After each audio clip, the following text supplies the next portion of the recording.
Pas quitter leur piquet de grève ce matin.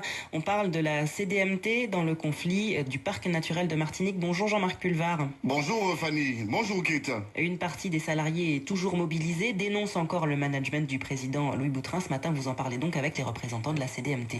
En fait, on fait le point ce matin après 2 semaines de grève. Jean-Marc Grillon et Marie-Josée Ferjul, bonjour. Bonjour. Bonjour. Et merci d'avoir accepté notre invitation ce matin. Ça fait déjà quand même 2 semaines de conflit sans aucune perspective de solution aujourd'hui. Le président du conseil exécutif a dit qu'il voulait nous rencontrer puisque nous n'avons pas pu nous exprimer lors de la plénière. Nous avons donc adressé une demande d'audience. C'est ce qu'il avait souhaité d'ailleurs. Tout à fait, ça a été fait. Et notre rendez-vous n'a pas pu se faire puisque le président a dû avancer son départ pour la Guyane. Donc à son retour, il est prévu qu'on reçoive. Nous avons cette information du cabinet. Ceci étant, Louis Boutrin a soutenu il y a quelques jours sur RCI qu'il y a de nombreux agents qui souhaitaient travailler, mais ils se heurtaient aux accès que vous avez bloqués. Il y a une grève, il y a une manifestation. Des agents en colère ont décidé effectivement de bloquer l'accès au site. Mais ce que je voulais dire, c'est que le prétexte de l'insubordination, il faut savoir que monsieur...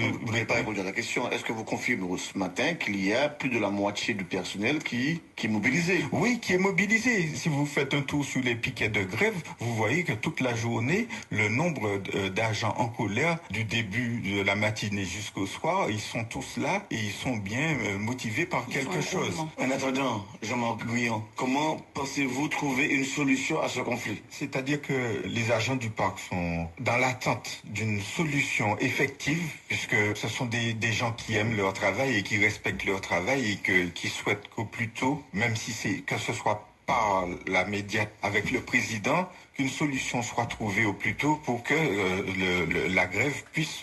Est-ce que vous ne craignez pas que Louis Boutrin joue les prolongations? Mais c'est-à-dire que peut-être, mais il n'est plus notre interlocuteur. Nous voulons échanger, discuter trouver un arrangement avec monsieur Marie-Jeanne. Parce que nous avons déjà compris que la conciliation, le dialogue social n'est plus possible. Est-ce que vous seriez favorable à une transaction après ces 2 semaines de conflit? Déjà, M. Britmer n'a commis aucune faute. C'est qu'on le reconnaisse qu'il n'a commis aucune faute et qu'on le réintègre dans ses droits. Nous revendiquons 3 choses. La réintégration de M. Britmer. Les agents sont très atteints par ce climat de terreur, ce mauvais climat. Donc un dispositif, je dirais, pour remettre de la sérénité au sein du parc, un dispositif négocié. Et on demande que M. Boutrin soit écarté de tout ce qui concerne les relations interpersonnelles, les relations avec les autres. Il n'est pas en capacité, je pense, de le faire. Au parc, il y a à peu près 140 agents dont les 2 tiers, ce sont des agents en CDD ou des agents en contrat aidé. Ces agents, chaque fois qu'ils croisent le président, on leur rappelle leur date butoir de contrat et on leur dit d'être du bon bord. Par ailleurs, dans des réunions... Donc, d'être du côté du président. Tout à fait. Il tient des réunions avec les agents.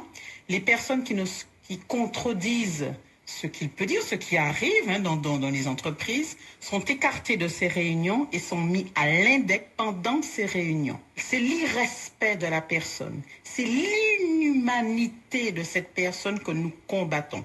C'est un combat juste. Il y a du harcèlement, c'est-à-dire que c'est par petite dose et en permanence. Oui, harcèlement. Oui. Ont-elles saisi ou encore engagé une procédure? Ceux qui sont en CDD n'engagent pas de procédure. Vous imaginez bien qu'ils ont peur du président. Par contre, les personnes qui sont... Comment peut-on entendre ce matin qu'on a peur d'un président, madame? On a peur d'un président parce qu'il emploie les mots, parce qu'il emploie les tournures de phrases, et puis parce que, je prends un exemple simple. Les personnes qui sont promues, ce sont des personnes, par exemple, il y a 2 cadres qui ont été promus et 2 cadres qu'on a vus dans des campagnes électorales. Donc c'est avec le logo du parc. Donc ces personnes, ce sont uniquement ces personnes qui ont été promues. Donc il faut faire allégeance. Mais comment pouvez-vous nous dire que des agents sont recrutés, sont promus sans avoir la compétence requise? Certains ont la compétence, d'autres on ne sait pas. Donc et puis est-ce qu'il y a eu des appels à candidature? Donc les choses ne se sont pas faites dans les règles. Et vous êtes agent en contrat CDD?